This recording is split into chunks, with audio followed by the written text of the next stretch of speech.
tout le monde, Yann sur ma chaîne, j'espère que vous allez bien, je suis ravie de vous retrouver enfin pour une nouvelle vidéo. Je suis vraiment désolée, à chaque fois je vous dis à la fin d'une vidéo que je vais être plus régulière, que je vais essayer de tenir le rythme, etc. Et là même pendant mes 5 petits jours de vacances que j'ai actuellement, j'ai juste réussi à trouver ce moment aujourd'hui pour vous tourner une vidéo. Et franchement du coup je m'en excuse parce que avec les cours j'arrive vraiment pas à refaire une vidéo par semaine comme je faisais à un moment donné. Bon là j'ai réussi à vous la mettre un samedi, mais franchement ça relève du miracle parce que je privilégie le temps avec mes amis et les cours et les révisions, etc. plutôt que tourner des vidéos, c'est évident. Mais voilà, je m'en excuse, en plus c'est vrai que vous me manquez beaucoup, donc voilà. Après, pour pas vous le cacher, j'ai aussi une baisse de morale ces temps-ci, du coup j'ai aussi une baisse de motivation, ça va avec, c'est-à-dire que j'ai plus beaucoup d'idées de vidéos, là j'en ai une ou deux on va dire, mais donc voilà, le fait de pas avoir d'idées, qu'il fasse gris, que je sois un petit peu déprimée, etc. Voilà, c'est ce qui explique aussi mon absence. Après c'est aussi un manque de temps, voilà. Mais sinon aujourd'hui je viens vous parler de comment j'édite mes photos Instagram. Ça fait super longtemps que je voulais faire cette vidéo. Malheureusement à un moment donné j'avais eu un souci parce que le logiciel qui me permettait d'enregistrer l'écran de mon portable en mode vidéo ne fonctionnait plus avec la mise à jour. Mais avec l'iOS 11 ils ont enfin sorti l'option tant attendue de pouvoir streamer l'écran de son iPhone. Donc maintenant je peux enfin vous faire cette vidéo. Et donc ben voilà, en fait je vais vous apprendre à avoir grossièrement un feed, c'est-à-dire un ensemble de photos qui vont ensemble dans la grille Instagram.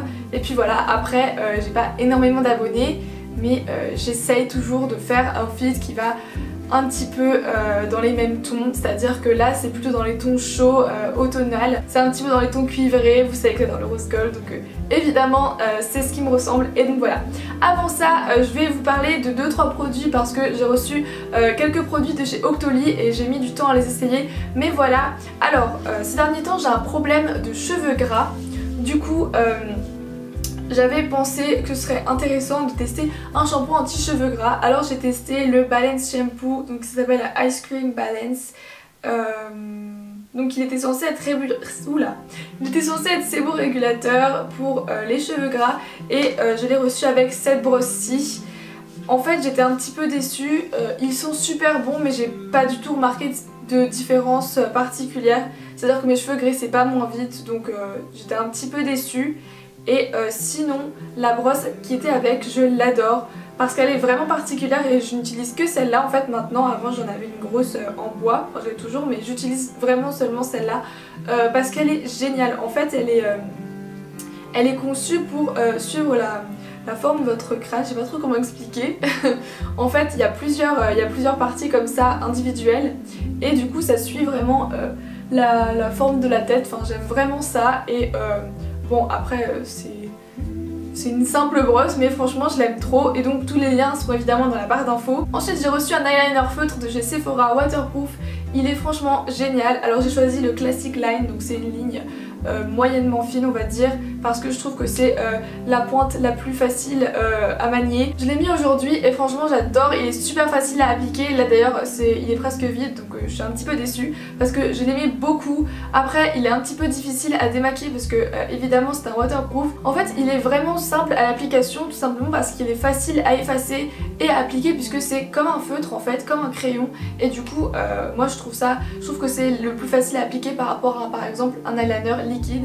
Après petit bémol, si vous aimez que ce soit très intense, je vous conseille quand même l'eyeliner liquide. Moi l'eyeliner gel j'ai jamais essayé, vous savez c'est ceux qui sont en pot, mais en fait c'est à dire que ça fait une ligne un petit peu, c'est pas noir très intense, vous voyez, c'est un petit peu estompé parce que là par exemple en fait j'ai utilisé d'abord ça en guise de base pour pas faire un trait trop gros, donc j'ai pas trop réussi mais aujourd'hui parce que c'était pas mon jour, mais ça me permet de faire des lignes assez fines en général.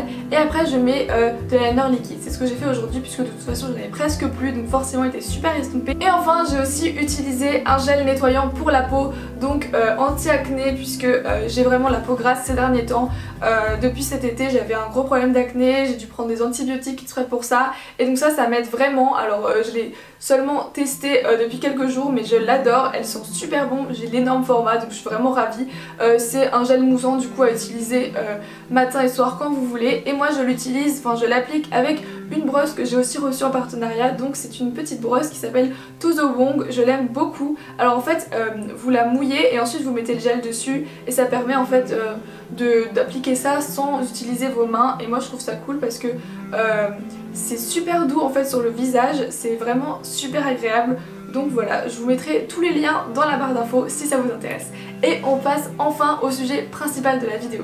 Alors moi le premier conseil que je pourrais vous donner si jamais vous voulez vraiment avoir un joli feed et que ça soit joli sur la grille, c'est que je prends un maximum de photos déjà en format carré. Alors je sais pas si c'est possible avec toutes les marques de portables, moi je le fais toujours avec mon iPhone parce que ça me permet toujours d'avoir une visualisation et de voir est-ce que ça va rentrer ou pas. Pour les portraits c'est un peu plus difficile parce que moi comme j'ai les cheveux longs j'aime bien qu'on voit un petit peu plus de mèches que juste un carré, donc en général je la prends pas en carré, mais sinon pour la plupart de mes natures mortes, paysages etc, je les prends en carré. Ensuite ce que je vous conseille, enfin moi je l'ai installé, c'est l'appli VS Co, donc je vous l'ouvre juste là. Ça me permet en fait de retoucher mes photos mais aussi d'avoir un aperçu de ma grille. C'est pas du tout un partenariat mais je sais que beaucoup de gens l'utilisent et moi aussi. Alors j'avais acheté des filtres, malheureusement quand j'ai perdu mon téléphone j'ai perdu aussi la sauvegarde, enfin le mot de passe de mon compte, j'arrive pas à le retrouver, du coup mes filtres achetés je les utilise plus, mais je fais en fait mon propre filtre. Ça c'était aussi une question qu'on me pose souvent, c'était quel filtre est-ce que tu utilises? Alors en fait j'en utilise pas un en particulier, en fait il y en a un ou deux qui me plaisent sur VS Co et ensuite après je fais moi-même mon propre filtre en fait sur Instagram et sur cette appli puisque je retouche mes photos 2 fois en général, donc là-dessus et ensuite sur Instagram. Alors je vais vous montrer comment je procède. Donc j'ai souvent des photos en attente, je les poste jamais au jour le jour, enfin c'est super rare. Ce que j'aime bien aussi avec VS Co c'est que ça garde en fait toute la qualité de la photo, c'est-à-dire que là quand je zoome vous voyez qu'il n'y a pas de perte en qualité, ça va pas genre compresser la photo ni rien. Ensuite une chose importante aussi c'est d'augmenter la luminosité au maximum, comme ça vous voyez toujours la couleur originale on va dire de la photo. Et donc là je vais procéder du coup au filtrage en fait, enfin je vais créer mon propre filtre. Donc je sélectionne toujours, alors là je sais que j'avais utilisé M5 donc ça va être facile. Voilà, donc ça c'est les seuls filtres gratuits qu'on a avec l'appli. Des fois j'utilise G3 mais là je voulais utiliser plutôt M5 parce que là c'est vraiment un ton automnal, je trouve ça joli. Et je le mets jamais à 100% en fait. Donc là c'est vraiment au pif en fonction de la photo. Alors là je vais le mettre à 7,7. Allez, désolée pour les gens qui n'aiment pas les chiffres impairs. Et ensuite je vais quasiment utiliser tous les réglages possibles. Alors l'exposition avant je la baissais comme ça parce que je trouvais qu'on gagnait en définition. Maintenant, ces derniers temps, j'ai tendance à l'augmenter parce que là, par exemple, elle était déjà assez sombre la photo. Ensuite, je vais augmenter les contrastes. Alors, en général, le redresser, recadrer, c'est déjà fait parce que je m'applique toujours pour que ce soit assez droit.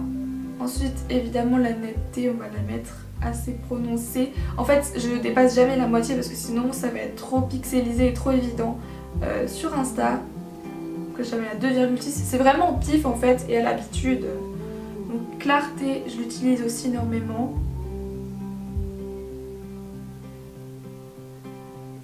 Je passe toujours pas mal de temps quand même à retoucher. Hein. Après, là, moi, la saturation, je la baisse. Voilà. Enfin, -1. Je crois que l'exposition, je vais quand même la baisser en fait. Je sais pas encore. Non, je vais l'annuler. Alors, l'accent, je l'augmente. En fait, ça permet d'enlever les tons trop lumineux, on va dire, qui tournent vers le blanc. C'est-à-dire que ça va permettre, par exemple, pour une peau, de la rendre beaucoup moins blanche, un petit peu plus bronzée en général. Par exemple, regardez, là, il y a Fanny qui est avec Movie Dressing. Si je augmente comme ça, enfin, ça fait plus bronzé en fait. Alors, je sais pas comment expliquer. Vous voyez, par exemple, là, les lumières, elles paraissent, je sais pas, ça enlève en fait des tons clairs et j'aime bien. Voilà. Et en fait quand vous appuyez sur l'image vous pouvez avoir un avant-après. Donc ça c'est l'avant et l'après, ça change quand même pas mal. Ensuite les ombres, alors d'habitude je les augmente. Et là on peut pas les augmenter, en fait on peut juste les effacer un petit peu. Là je vais un petit peu les effacer parce que franchement l'image elle était très très sombre. Là on voit beaucoup plus les détails, donc voilà, ça c'est avant-après.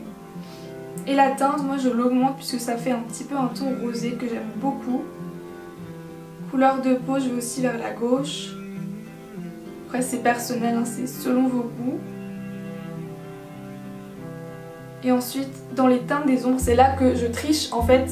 Je vais prendre par exemple du orange, avant c'était le violet que je prenais. Et j'en mets un tout petit peu.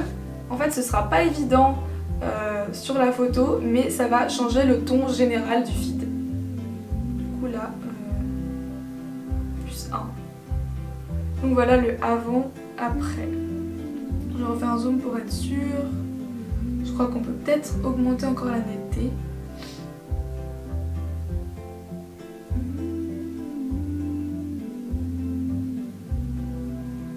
Ça c'était le joli stand du coup de Fanny.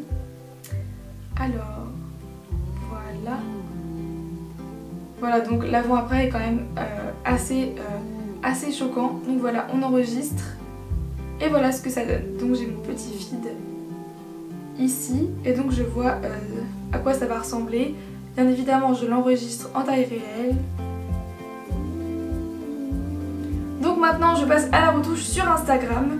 Alors la première chose que je fais, c'est que j'augmente luxe. Ça donne toujours un aspect super magique à la photo, je trouve.